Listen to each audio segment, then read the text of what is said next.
So, in order to start off work sharing, what I'm going to do first of all, I'm going to find the project we were working on. So, if I go into, where did I file it? It's on desktop, first semester GIT, and this is the I class, isn't it? First semester I Revit. Open. So this is the little house that we've been working on so far. We've done all the basic modeling stuff on. I'm just going to switch off the section box there. So that's what it looks like. We've gone through all that stuff. Now, let's say we've done this concept design and we want to, deal the work out among all the members of the group. Let's say we've got somebody who wants to continue to work on the external wall, somebody who wants to continue to work on the roof, somebody who wants to work on the floors, or whatever. Or it could be somebody who wants to work on the entire outside of the house and somebody wants to work on the entire inside of the house. You get a chance to organize it the way you want to organize it. So it's down to how you actually organize your group as to whether this is useful or not. What I will say is, a small project like a house, you never need to do work sharing on. It's just too small. It's just actually setting it up in the real world is more of a pain in the ass than just doing the work yourself. So the only time you really use work sharing is when your project is maybe from the second semester onwards, like larger than a single house. But it's a good thing to practice on just because it's so simple. So the first thing is you need to figure out where you're going to put your central file. And the central file is the file that, it's basically the bucket that you pour all your information into. It's not something you work on, it's just something you send stuff to. And that's an important distinction to make. So in the school here, you need to use the G drive, you need to use your folder on the G drive, and you need to save your model on the G drive first. So let's just do that first of all. Let's see if I can just do it here. So I'm just going to save this project. I'm not doing anything else with it. I'm just saving it. I'm going to put it on the G drive. And I'm going to put it onto the first semester. And let's make a new folder here and let's call it Shane Central. So you have to have access to the G drive? Yeah. Do you not have access to the G drive? No. Does anybody else not have access to the G drive? Oh, good God. All right, okay. Could you use a Google Drive or Dropbox or something? Not with central files. It is an issue. There is another way of doing it using those things, but the problem with that is it tends to screw up the way of working. It's something I'm looking at right now, and there is a new product coming out that deals with all these issues, working over the cloud and all that kind of stuff. But at the moment, there's no way of doing it unless we bought a huge server for every individual group that would sit in the school here, and then never mind. It's just too much money. It doesn't make any sense. So I'll show you how to do this academically, and then I'll try and figure out how you get access to the G drive, because that's just ridiculous if you don't have access to the G drive. If you have access, you have to put in the The connection, the Ethernet connection. Yeah. I don't even have that thing on my computer. You should be able to do it wirelessly now. Anyway, we'll have a look at it later. Let's see if it works. Okay, so I've made this on the G drive, Shane Central. I'm saving a copy of this first semester 1I, and I'm going to call this Central as well, just so we don't get mixed up between it. A lot of dealing with this stuff is file management and knowing where your stuff is and not losing your files, and having an organized, quality assured filing system. Because if you don't have that, you will end up screwing something up. But anyway, you'll get the hang of that after a while. So I saved that on the G drive. And if you look here, I'm actually doing. I'm not connected to the Ethernet. I'm just connected directly to over the wireless. And it's working perfectly. Anyway, let's wait it out and see what happens.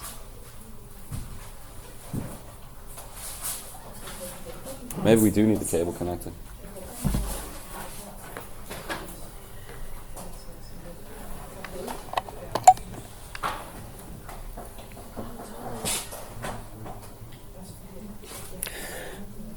Okay, so now this has been saved on the G drive, but it's still just a normal Revit file.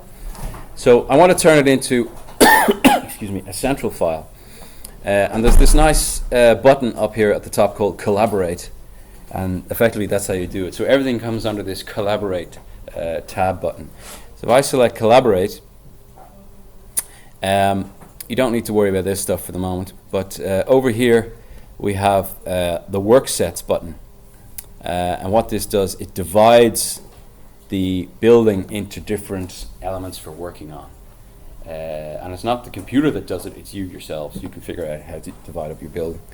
So if I press work sets, it says to me, you're about to enable work sharing. It's going to move all the grids and levels, like those common things that everybody needs to know, onto a shared levels and grids work set, and everything else is just going to be moved onto a work set called work set 1. So we've got two works in there, one work sets in there. One is shared levels and grids, the other is work set 1. Just press OK. And basically that's it.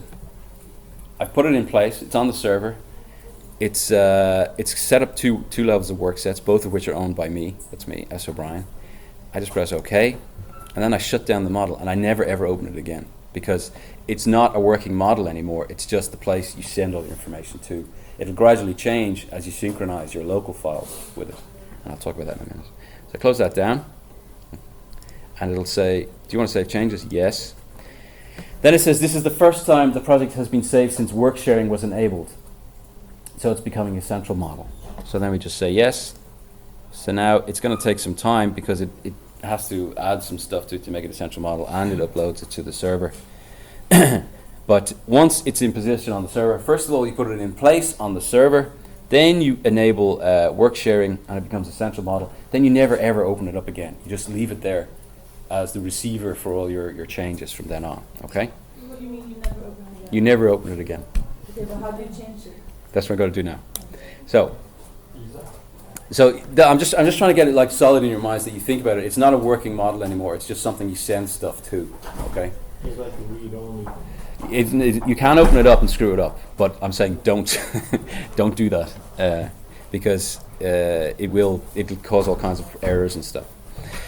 So you can see that it's here on my front screen. If I click this, it will open it up again, but I don't want to do that because of everything I just said. Okay, I'm just going to keep saying this. So what I need to do from now on is every day when I come in here and I want to work on my part of the building, I press open, and then I go and find it, the central model.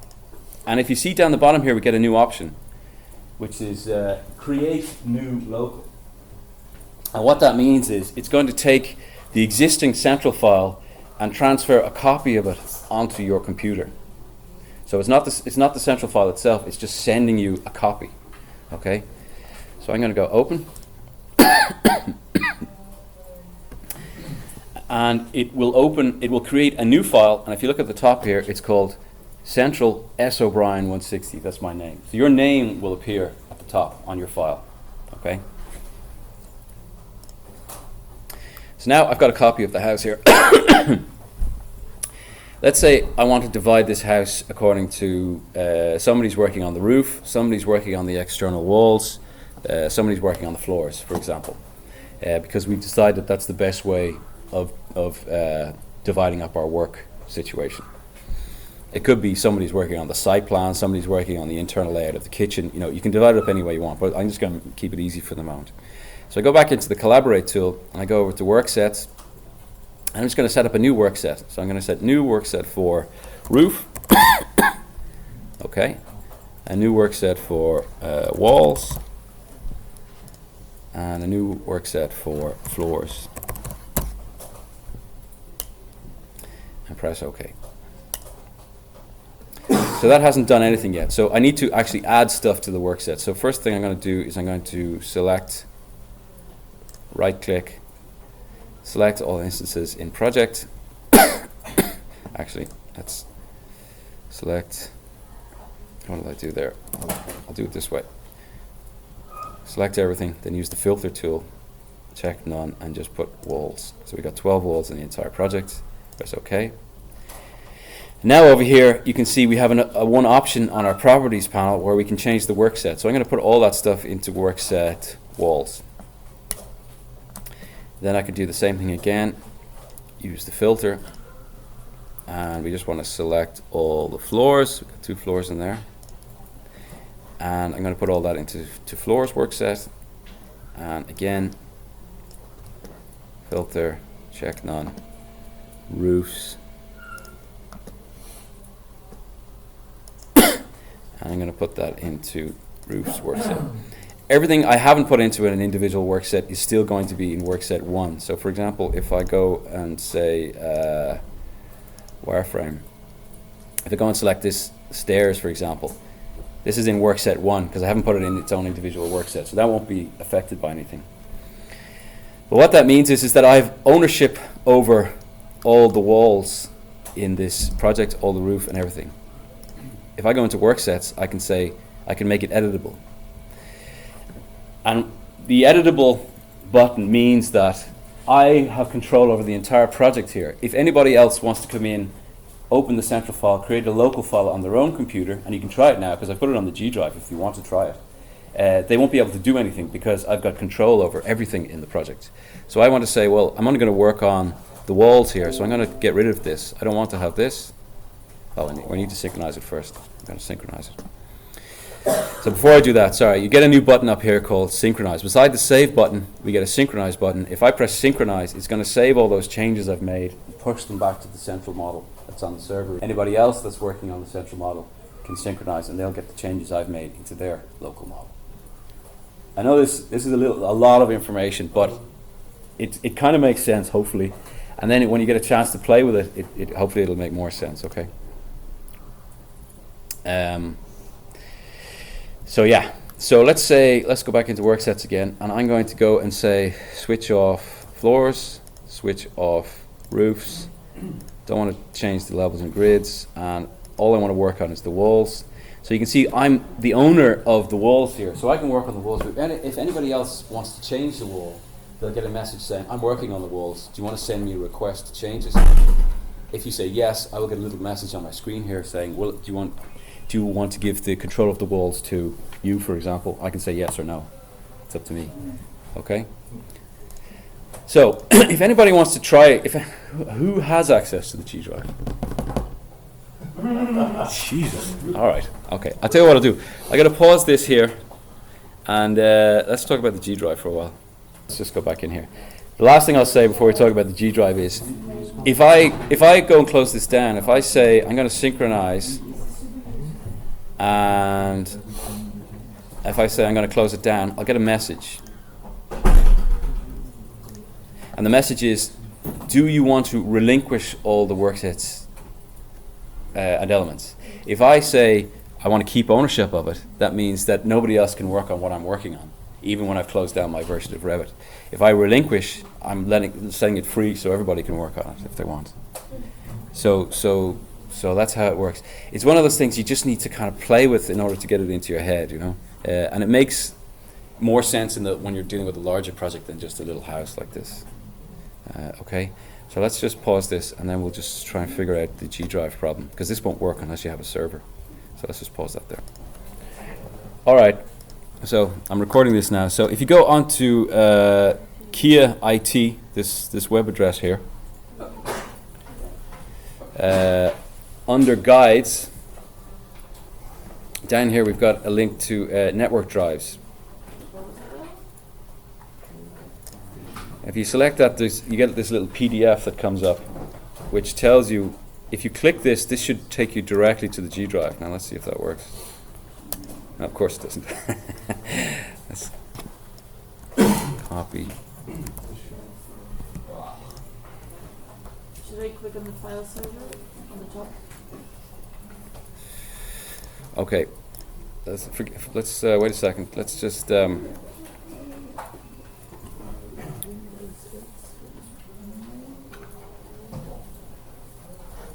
a second.